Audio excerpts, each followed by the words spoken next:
Welcome back to Justice Under Review. We know you've been waiting, so without further ado, let's dive right into today's story. The gavel didn't just sound like wood hitting wood. It sounded like the lid of a coffin slamming shut.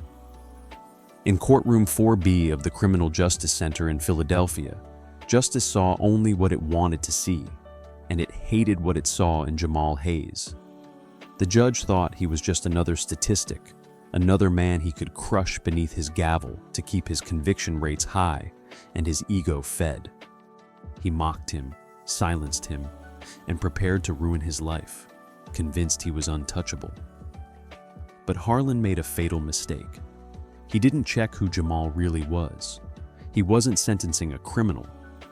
He was humiliating the senior investigator for the State Commission on Judicial Conduct, the man the Attorney General had personally tapped to lead the case against him. And he was wearing a wire.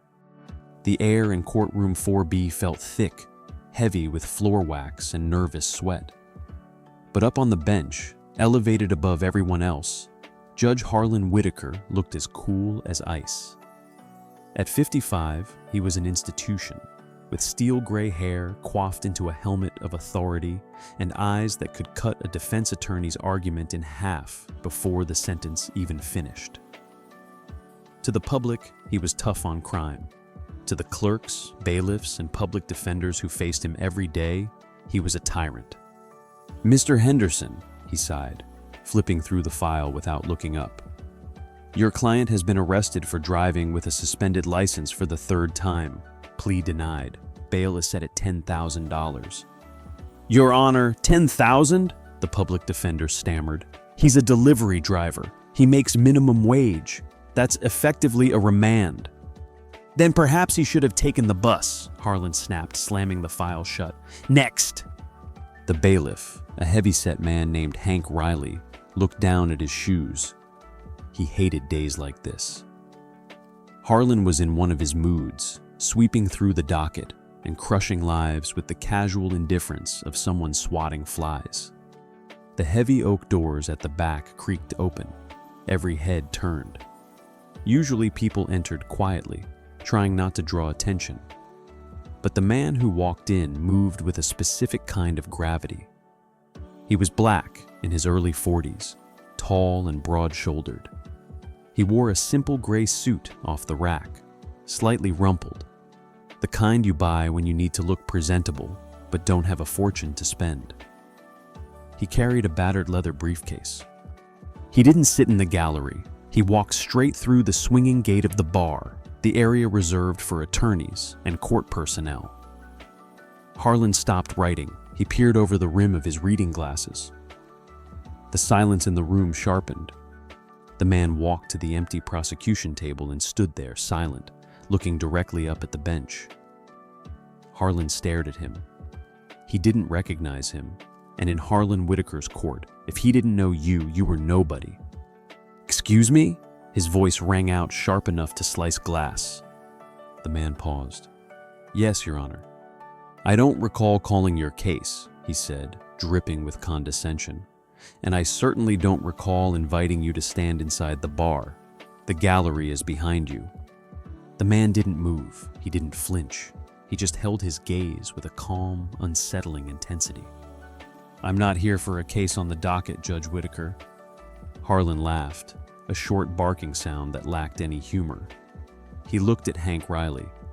"Hank, do we have a comedian in the court today, or just a wanderer?" He turned back to the man. "Listen to me closely. This is a place of law, not a shelter and not a social club. If you have business here, you file it with the clerk.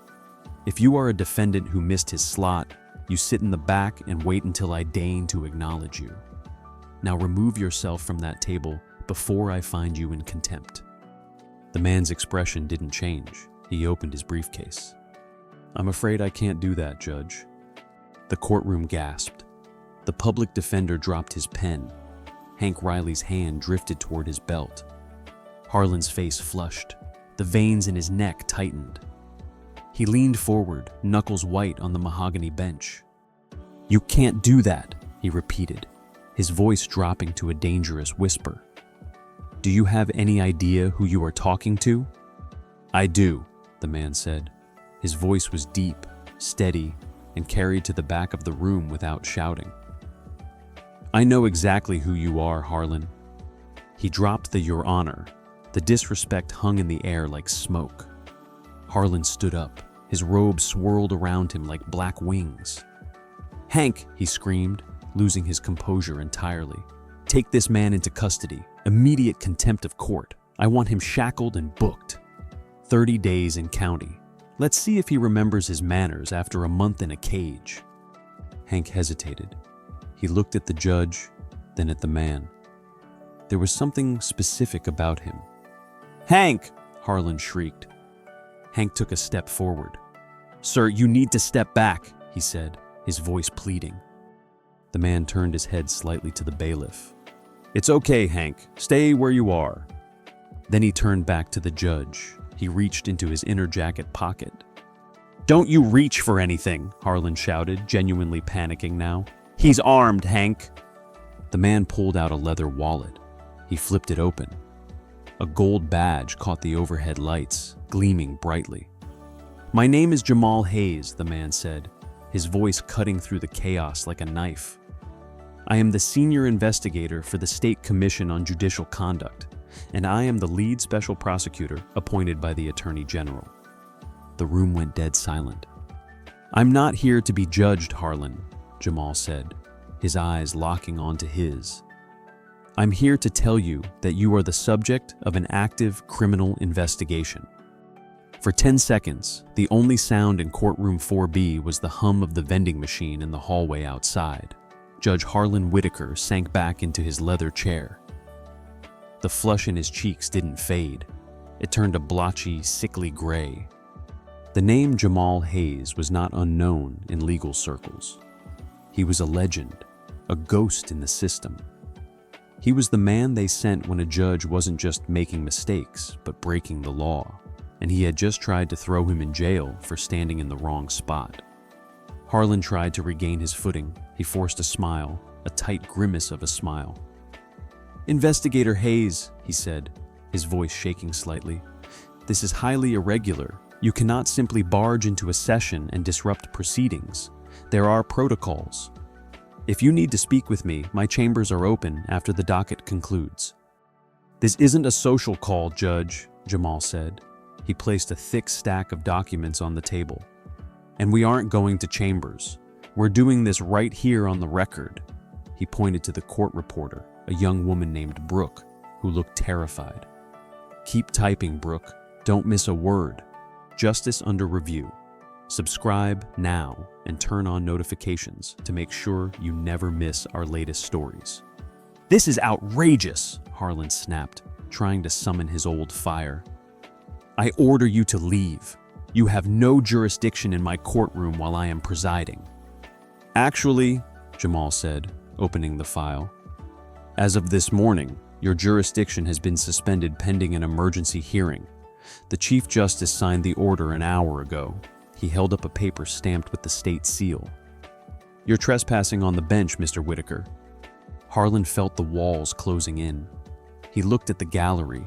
People were taking out their phones. The local court bloggers were typing furiously. This was a nightmare. He had to pivot. He had to attack.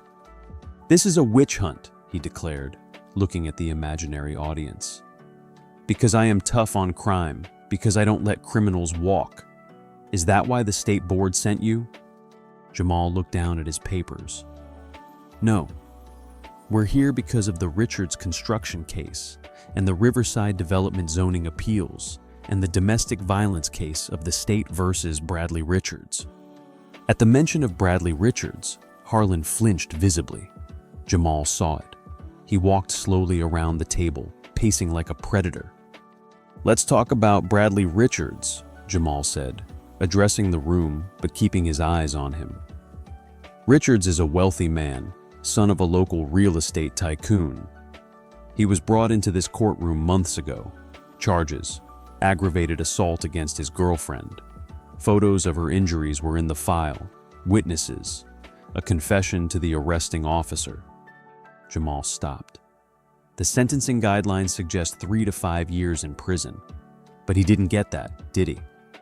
Harlan licked his lips. I exercised judicial discretion. He was a first-time offender with a bright future. I gave him probation. Probation? Jamal repeated. For breaking a woman's jaw, he showed remorse, Harlan yelled. He showed a bank transfer, Jamal said coldly. The gallery gasped. That's a lie, Harlan stood up. That is slander. I will sue you for everything you have. We have the wiretaps, Harlan, Jamal said. His voice was quiet, sad almost. We have the audio from the country club lunch you had with Bradley's father 2 days before the sentencing. We have the footage of you accepting an envelope in the parking lot, and we traced the deposit into an offshore account in the Caymans, registered to a shell company called Whitaker Consulting. Jamal picked up a piece of paper. Would you like me to read the account number or the dates of the withdrawal used to pay off your gambling debts at the Mirage Casino in Atlantic City? Harlan was trembling. He looked around the room for an ally. He looked at Hank Riley.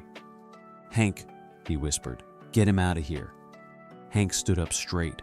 He looked at the man he had protected for years, the man who had screamed at him, belittled him, and forced him to enforce unjust rulings. He looked at Jamal Hayes, a black man who had walked into the lion's den with nothing but the truth. Hank crossed his arms over his chest. I'm sorry, Mr. Whitaker, Hank said loud and clear. I'm an officer of the law. I can't interfere with a criminal investigation. You traitor, he hissed. It gets worse, Jamal continued, flipping a page. See, the bribery is bad, but what you did to the victims, that's why I took this case personally. He pulled out a photograph. It was of a young black man. Do you remember David Elmore? Jamal asked. Harlan stared blankly. He sentenced hundreds of people. They were all just faces in a conveyor belt. He stood right where I am standing years ago, Jamal said. He was innocent. He had video proof he was in another city when the robbery happened. But his public defender was incompetent, and you were in a hurry. You wanted to make your dinner reservation. You denied the motion to introduce the video evidence because it was filed an hour late. You sentenced him to 10 years. Jamal's hands clenched into fists. David Elmore died in prison months ago. He was stabbed in the showers. The silence in the room was heavy, suffocating. You didn't just take a bribe, Harlan, Jamal said, his voice trembling with suppressed rage. You sold justice. You treated this courtroom like a drive-through window. You looked at men like David and men like me, and you decided we didn't matter. You decided we were nobodies. Jamal took a step up the dais, moving toward the bench. Well, I'm somebody now. He reached into his pocket and pulled out a warrant. Harlan Whitaker, you are under arrest for racketeering, obstruction of justice, bribery, and deprivation of civil rights under color of law. Harlan looked at the doors. He looked at the window. There was nowhere to run. You can't arrest a judge in his own robe, he whispered, tears of rage finally spilling over. Then take it off, Jamal commanded. For years, Judge Harlan Whitaker had entered the courthouse through a private underground garage, taken a private elevator to his chambers, and donned his robe in a room that smelled of leather and old paper. Today he left through the front door. Hank Riley did his duty, but he didn't do it with malice. He did it by the book, the very book Harlan had ignored for years. He cuffed his hands behind his back. The clicking sound of the ratchets tightening was the loudest thing in the room. You have the right to remain silent, Hank recited, his voice flat. Hank, please, Harlan begged, his voice cracking. Don't take me out the front. The press, they'll be everywhere. Use the tunnel. Jamal Hayes stepped in, buttoning his jacket. The tunnel is for judicial staff, Mr. Whitaker. You are currently a defendant in custody. Defendants exit through the main transport bay or the front entrance if transport is unavailable. And since you dismissed the transport van earlier today to save time on your docket, we're walking. Jamal signaled to Hank. Lead the way. As they marched him out of courtroom 4B, the hallways were lined with people, clerks he had yelled at for typos, attorneys he had humiliated, defendants waiting for their own hearings. They all stopped. Silence rippled down the corridor like a wave. They watched the iron gavel being led away in irons. When the double doors of the courthouse burst open, the wall of noise hit him physically.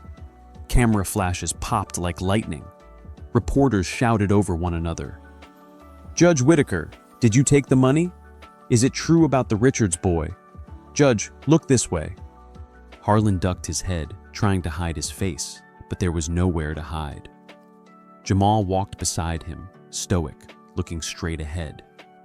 He wasn't gloating. He was simply ensuring the chain of custody remained unbroken. They reached the patrol car. Hank placed his hand on top of his head, the universal gesture to protect a suspect from hitting their head on the doorframe.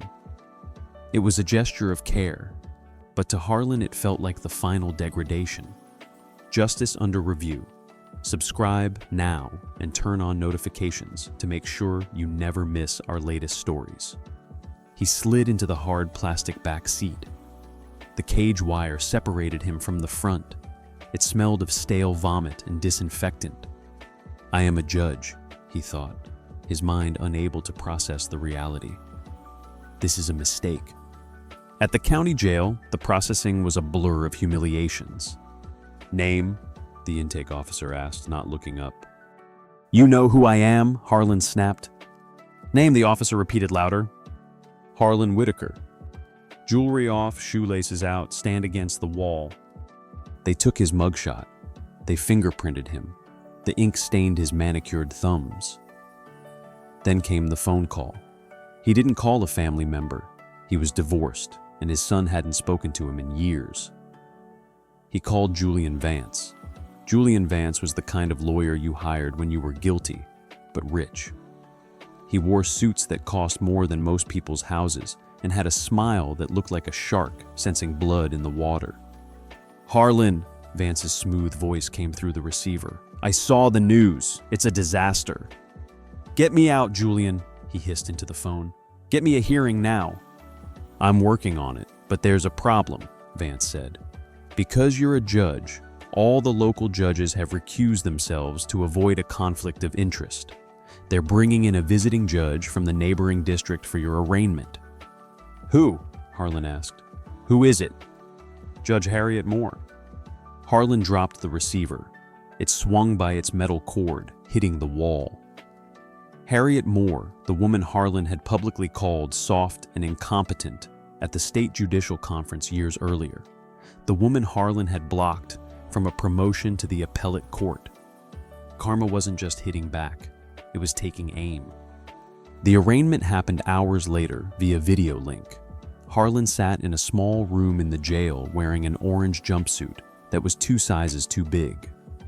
On the screen, Judge Harriet Moore looked impeccable. "Case number 4492B, Judge Moore read, peering through her spectacles. "State versus Harlan Whitaker. Charges include bribery, racketeering, and official misconduct." "Your Honor," Julian Vance argued, standing in the courtroom on the screen. "My client is a pillar of this community. He is no flight risk. We ask for release on recognizance." Jamal Hayes stood up on the prosecutor's side. "Your Honor, the defendant has access to significant offshore accounts. We have evidence he was planning a trip out of the country. He has the means and the motive to flee. Furthermore, he has spent years intimidating witnesses. If he is released, we believe he will attempt to obstruct this investigation." Judge Moore nodded slowly. She looked at Harlan through the camera. "Mr. Whitaker," Judge Moore said softly, "in my court, we treat everyone equally. You are facing serious charges. I am setting bail at $1 million cash or surety. You are to surrender your passport immediately, and you are remanded to custody until said bail is posted." "$1 million?" Harlan gasped. "And," Judge Moore added, "since the banks are currently closed and your assets are under a freezing order from the Attorney General, you will remain in county lockup for the night. Next case." The screen went black. Harlan Whitaker, the king of Courtroom 4B, was going to sleep on a cot. The cell was cold, not just chilly, but a damp, bone-deep cold that settled into the concrete walls. Harlan sat on the thin mattress, his knees pulled to his chest. The jail was loud, shouting, banging, the constant clanging of metal doors. He wasn't in general population. That would have been a death sentence for a judge. But he was in a solitary isolation wing. It was safe, but it was lonely. For the first time in years, Harlan Whitaker had nothing to do but think. He thought about David Elmore, the name Jamal Hayes had thrown at him. He tried to picture his face. He couldn't. He had just been a file number, a docket entry. Time served. No, maximum sentence. Next. How many had there been? How many David Elmores? The next morning, Julian Vance arrived. He looked out of place in the visitation room with his Italian silk suit. He didn't look happy. "I posted the bond," Vance said, sitting down opposite him. "You'll be out in an hour, but we have a massive problem, Harlan. The evidence? It's not just the Richards bribe." Hayes isn't just looking at the cases. He's looking at the sentencing patterns. He knows about the pipeline. Harlan's blood ran cold. "The pipeline? The juvenile facility?" Vance nodded. "Redwood Youth Center. Hayes subpoenaed their records this morning. He knows you were sending kids there for minor infractions, kids who didn't need detention. He knows about the kickbacks from the construction company that built the center." Harlan closed his eyes. This was the buried secret, the one that could put him away for life. "Who talked?" he whispered. "Sarah, your court clerk." "Sarah?" Harlan scoffed. "She's a mouse. She's terrified of me." "She was," Vance corrected, until Hayes sat her down and showed her that she was listed as a co-conspirator on the financial documents you had her sign. He offered her immunity. She gave him the ledger, Harlan, the one you kept in the safe. Harlan felt the room spin. The ledger. It had the names of everyone, not just him. The web went higher. "We need to cut a deal," Vance said. "If we give them the mayor, if we give them the senator, maybe you keep your pension and do 5 years instead of 20. "No," Harlan said, his eyes hardening. The fear was evaporating, replaced by a desperate, cornered survival instinct. "If I go down, I take them all down." But not yet. Hayes thought he had won. He thought he was the hunter, but he didn't know who protected him. "Get me a meeting with Senator Langston," Harlan said. "Tonight after I'm released. Tell him the Redwood levee is about to break. He'll know what to do about Mr. Jamal Hayes." Meanwhile, across town, Jamal Hayes was sitting in a small, tidy living room in the suburbs. The house smelled of baking bread and grief. Sitting across from him was an elderly woman, Mrs. Elmore. She held a framed photo of a young man in a graduation cap.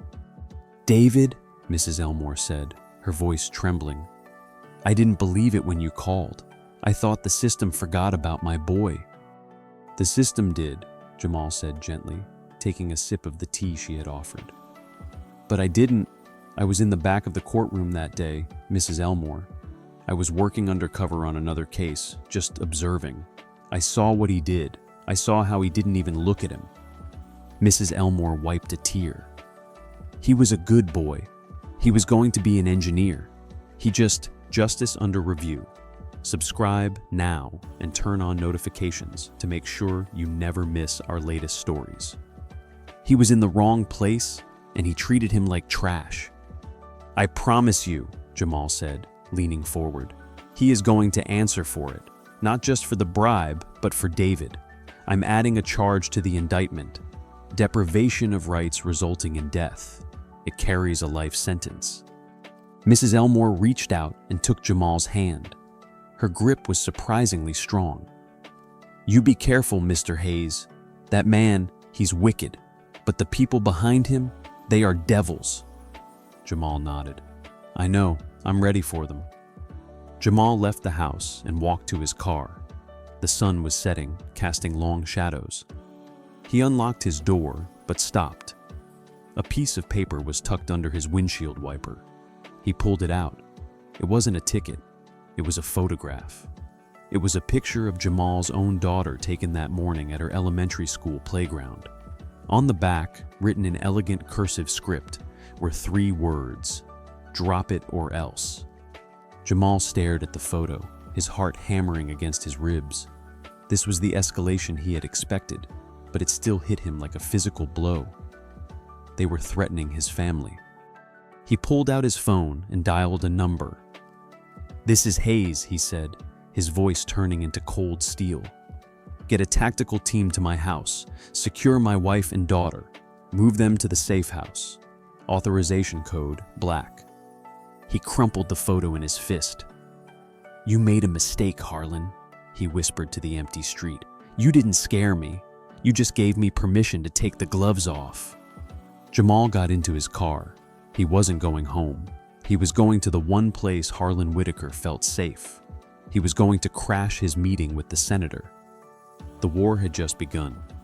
Senator Victor Langston's estate was less a home and more a fortress disguised as a country manor. It sat on acres of pristine lawn guarded by high iron gates and men with earpieces who looked like they played linebacker for a living. It was late. Harlan Whitaker's Mercedes, driven by Julian Vance, crunched up the gravel driveway. "Let me do the talking," Vance warned as he killed the engine. "Langston isn't like the local councilman you bully. He's the majority whip. He plays in the big leagues." "I don't care what league he plays in," Harlan snapped, adjusting his silk scarf. He was terrified, but he masked it with aggression.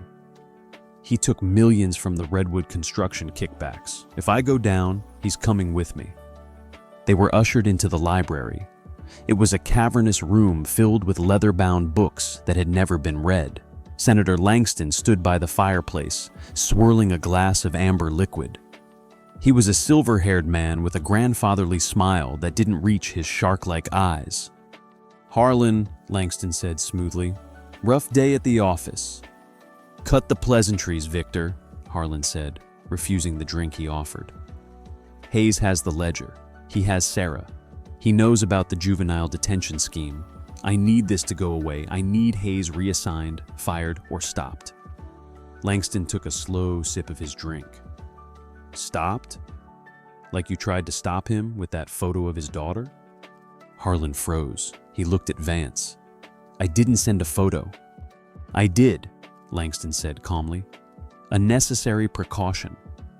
But it seems Mr. Hayes is more resilient than we anticipated, and now you've brought his heat to my doorstep." Langston set his glass down. The grandfatherly warmth vanished. "You've become a liability, Harlan. You were supposed to be the gatekeeper. You were supposed to keep the money flowing and the inquiries quiet. Instead, you let a special prosecutor walk into your courtroom and put you in cuffs on live television." "I can fix it," Harlan pleaded, his voice rising. "I just need the witness list. If we can get to Sarah..." "Sarah is in protective custody," a voice boomed from the shadows of the doorway. Harlan spun around. Vance jumped to his feet. Jamal Hayes stepped out from behind the heavy velvet curtains of the patio entrance. He was holding a small black device in his hand, a digital recorder. "How did you get in here?" Langston demanded, not looking scared but annoyed. "Security." "Your security is currently napping by the gate," Jamal said, walking further into the room. He looked exhausted, his eyes rimmed with red, but his hand was steady. "And don't bother reaching for that phone, Senator. I didn't come alone." Outside, the red and blue lights of police cruisers silently flooded the driveway, reflecting against the library windows. "You're trespassing," Langston sneered. "I have immunity." "Not for conspiracy to commit kidnapping," Jamal said, holding up the photo of his daughter that he had received earlier. "We traced the courier who left this on my car. He gave up the contractor." "The contractor gave up your chief of staff, Senator." Jamal turned his gaze to Harlan. He looked small, standing between the two powerful men. "You thought you were meeting a savior, Harlan. Jamal said softly. But the senator was just arranging your exit strategy. Were you planning on driving home tonight? Or were you going to have a tragic accident on the canyon road? Harlan looked at Langston. The senator's face gave nothing away, but he didn't deny it. The realization hit him like a physical blow. They were going to kill me. I have the ledger, Harlan stammered, looking at Jamal. I can testify. I can tell you everything about him. You always turn on people when it serves you, don't you? Jamal said with disgust. Officer Riley, Sarah, now him. But you're right about one thing. You are going to testify. The doors burst open. FBI agents and windbreakers marked FBI swarmed the room. Senator Langston, a lead agent barked. Step away from the fireplace. As the senator was handcuffed, shouting about his rights and his lawyers, Jamal walked up to Harlan. He was trembling, holding on to the back of a sofa for support. This doesn't get you off the hook, Jamal whispered to him. You're still facing the music, but at least you'll live to hear the verdict. Harlan Whitaker was led out of the mansion, past the cameras that had already gathered at the gates. He wasn't the iron gavel anymore. He was just a pawn who had been played by the kings. But the war wasn't over. Julian Vance was still free, and he was already on his phone planning the defense of the century. The trial of the state versus Harlan Whitaker began months later. It was the hottest ticket in the city. The courtroom was packed. The air conditioning was working this time, but the heat in the room was palpable. The prosecution had a mountain of evidence, but the defense had Julian Vance, and Vance knew that in a jury trial, facts mattered less than the story. His strategy was simple: destroy the credibility of the accusers. The first days went by with technical financial testimony. The jury looked bored. Justice under review. Subscribe now and turn on notifications to make sure you never miss our latest stories. Then came the turning point. Sarah, the former court clerk, took the stand. Sarah looked terrifyingly young. She wore a modest blue cardigan and kept clutching a tissue. Miss Thompson, Jamal Hayes asked gently from the prosecutor's podium, can you tell the jury what Judge Whitaker asked you to do with the Redwood files? She told me to shred them, Sarah whispered. She said they were just old drafts, but I saw the names. I saw the amounts. So I hid them in the safe instead. And did Judge Whitaker ever offer you money? Yes. He gave me $5,000 cash. He said it was a loyalty bonus. But I knew it was hush money. Sarah began to cry. The jury looked sympathetic. Jamal sat down feeling confident. Then Julian Vance stood up. He didn't walk to the podium. He walked right up to the witness box, invading Sarah's personal space, just enough to make her uncomfortable. Miss Thompson, Vance purred, you say you hid the files because you were suspicious. But isn't it true that you were passed over for a promotion 3 times by Judge Whitaker? Yes. And isn't it true that you have substantial credit card debt, about $30,000? I have student loans, Sarah stammered. And isn't it true that the access code to the safe was known only by the judge and you? Vance turned to the jury. Ladies and gentlemen, look at the facts. We have a disgruntled employee with a mountain of debt. She has access to the safe. She has access to the accounts. Who is more likely to be skimming money? A distinguished judge with a full pension, or a desperate clerk who feels undervalued? I didn't steal anything, Sarah cried. So you say, Vance smiled. But the only signature on the deposit slips is yours, isn't that right? The judge stamps them, but you signed them. That was protocol. It was convenient, Vance shot back. No further questions. Sarah left the stand in tears. The jury was whispering. Vance had planted the seed of doubt. He had made it look like Harlan was the victim of a betrayal, not the perpetrator. Then came the main event. Jamal Hayes took the stand. Because Jamal was the lead investigator, he was also a witness. This was risky, but necessary to authenticate the wiretaps. Vance was waiting for this. He adjusted his cufflinks and approached Jamal like a matador approaching a bull. "Mr. Hayes," Vance said, "you conducted a very aggressive investigation. Would you agree?"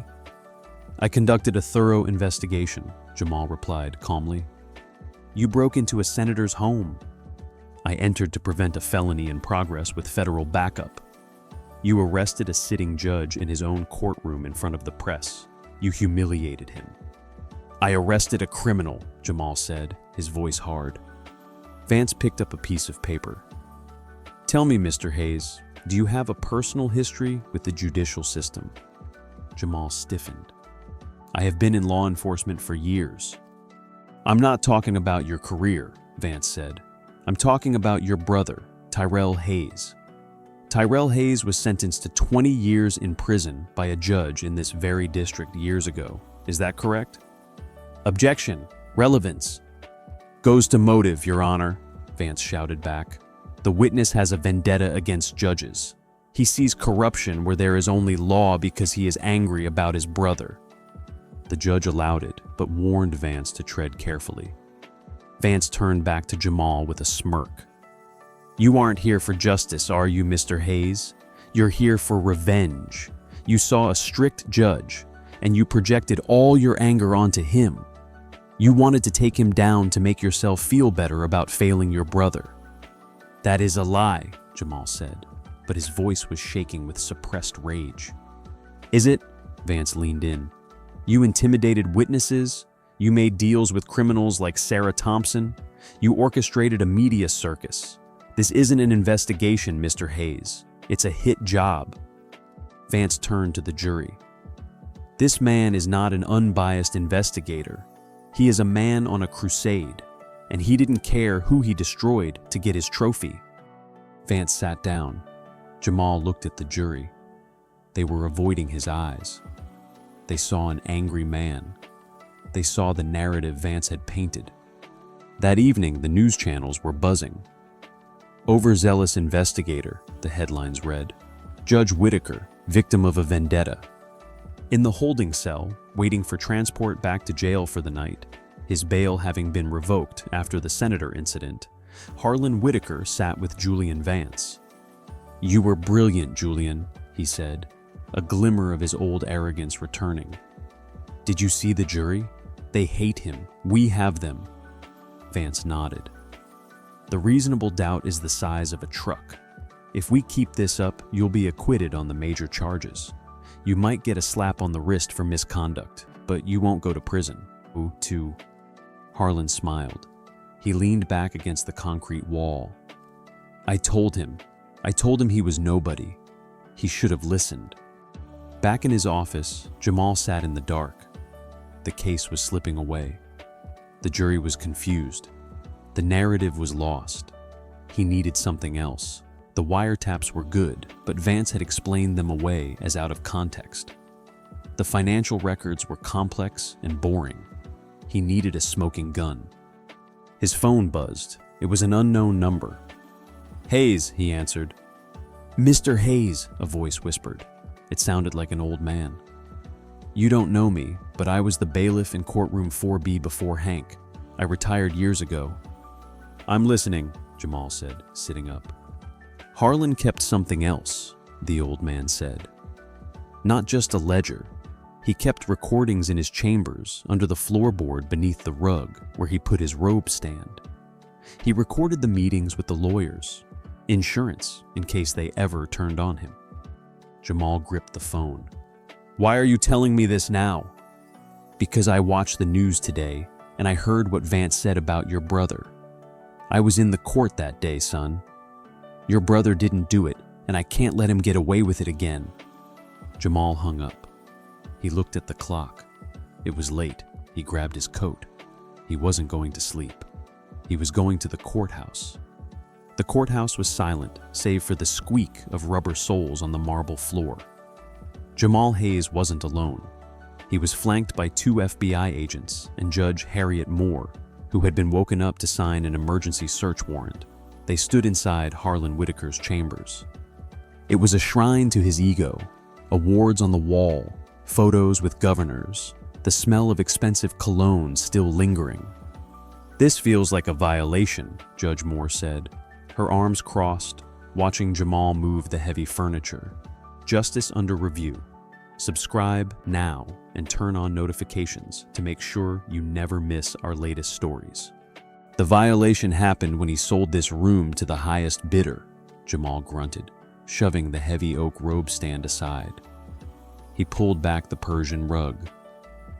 There it was, a loose floorboard, slightly lighter than the rest. Jamal used a pry bar. The wood groaned and popped. Beneath the subfloor, nestled in the insulation, was a fireproof lockbox.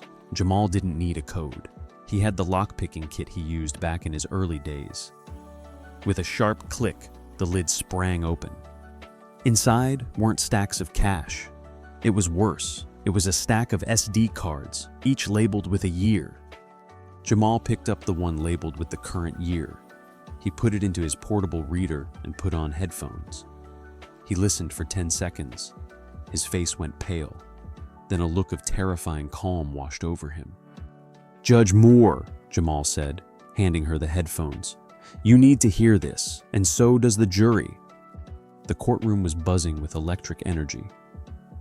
Julian Vance stood up, buttoning his suit jacket. He looked like a man who had already won the lottery. "Your Honor," Vance boomed, addressing the court, "the prosecution has failed to provide concrete evidence of quid pro quo. They have relied on the testimony of a disgruntled clerk and the obsession of a biased investigator. We move for an immediate dismissal of all charges." Harlan Whitaker sat tall, a smirk playing on his lips. He was already planning his press conference.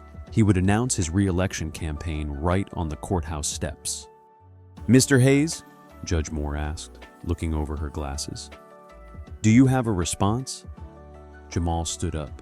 He didn't look at Vance. He looked directly at Harlan. "The state calls no further witnesses, Your Honor," Jamal said. "But we offer one final piece of rebuttal evidence, entered as Exhibit Z." He held up a small flash drive. "Objection!" Vance shouted. "Ambush! We haven't seen this evidence." "This evidence was seized hours ago via a warrant signed by this court," Judge Moore said calmly. "It impeaches the defendant's claim of good character. Objection overruled. Play the tape, Mr. Hayes." The room went deathly silent. Jamal plugged the drive into the AV system. A voice filled the room. It was unmistakable. It was Harlan Whitaker. Audio playback. "Harlan, so how much is the Richards family offering?" Vance's voice. "50,000, but they want a guarantee. No jail time for the kid." Harlan laughing. "For breaking that girl's jaw? Fine, I'll give him probation. Just tell him to cry when he apologizes. I love it when they beg." Vance. "And what about the other case? The robbery? The Elmore kid?" Harlan. "David Elmore, the one with the sick mother." Vance. "Yeah." Harlan. "I don't care if he has a note from God himself. I need to clear the docket before my flight. Throw the evidence out. Give him 10 years. Nobody cares about a kid like that. He's a nobody." Sound of ice clinking in a glass. Harlan. "Besides, the prison system needs bodies. It keeps the funding up. Cheers, Julian." Click. The silence that followed was louder than a scream. Every juror was staring at Harlan Whitaker with a look of pure revulsion. The press gallery was in an uproar. Julian Vance slowly sat down. He put his face in his hands. He knew it was over. He was on the tape too. He wasn't just his lawyer anymore. He was his co-defendant. Harlan stood up. His face was white as a sheet. That's doctored. That's AI. I never said that." "Sit down, Mr. Whitaker," Judge Moore commanded. Her voice wasn't soft anymore. It was thunder. "I will not sit down," Harlan shrieked, the mask finally slipping completely. "I am this court. You are all beneath me. I decide who matters." "Me, sheriffs," Judge Moore said coldly. "Restrain the defendant." Hank Riley, the man Harlan had bullied for years, stepped forward. He unhooked his handcuffs. "Turn around, Harlan," Hank said. He didn't call him Your Honor. As the cuffs clicked shut, Harlan looked at the prosecution table. He locked eyes with Jamal Hayes. Jamal didn't smile, he didn't gloat. He just nodded once. "You're nobody now," the nod said. The jury deliberated for less than an hour. Guilty, guilty, guilty, on all counts. Judge Harriet Moore didn't wait for a sentencing hearing. She waived the delay. "Harlan Whitaker," Judge Moore said, looking down from the bench. "You were entrusted with the sacred power of the law. You used it to enrich yourself and destroy the vulnerable. You called David Elmore a nobody, but his life mattered, and because of your greed, he is dead." Judge Moore took a breath. "I sentence you to 30 years in the state penitentiary, no possibility of parole for 20 years, and I am ordering that you serve your time in the general population." Harlan gasped. "General population? You can't. They'll kill me." "You should have thought about that when you sent them there," Judge Moore said. She banged her gavel. It sounded like a gunshot. Court is adjourned. Months later, the state penitentiary for men was loud, smelling of bleach and despair. In the cafeteria, a man in a gray jumpsuit sat alone at a metal table. His hair was chopped short, lice protocol. His hands were rough from scrubbing floors in the laundry detail. Harlan Whitaker stared at his tray of gray mash. "Hey!" a voice called out. Harlan flinched. He looked up. Standing there was a tall, tough-looking man with tattoos up his neck. "You're the judge, right?" the man asked. "The one who gave me 5 years for a bounce check." Harlan trembled. I was doing my job." "Your job?" the man sneered. He knocked Harlan's tray onto the floor. The food splattered everywhere. "Clean it up," the man ordered. Harlan looked around for a guard. The guard on duty was watching. He saw it happen. He turned his back and walked away. Harlan fell to his knees. He grabbed a napkin and started wiping up the mess. Tears streamed down his face, dripping onto the cold concrete. He wasn't the iron gavel anymore. He wasn't rich. He wasn't powerful. He was just a number. He was just a cleaner. He was a nobody. And miles away in a quiet cemetery, Jamal Hayes placed a fresh bouquet of flowers on a grave that read, "David Elmore, beloved son." "You can rest now, David," Jamal whispered. "The debt is paid." Jamal stood up, buttoned his coat against the wind, and walked away. His job was done. The scales were balanced. And that is the story of Judge Harlan Whitaker, a man who thought he was a god, only to find out he was just a criminal in a robe. It's a brutal reminder that power doesn't make you right, and position doesn't make you untouchable. Harlan built his empire on the suffering of people he thought were nobodies, but in the end, it was a nobody who brought him down. This story shows us that the truth has a way of coming out no matter how deep you bury it under floorboards or legal briefs.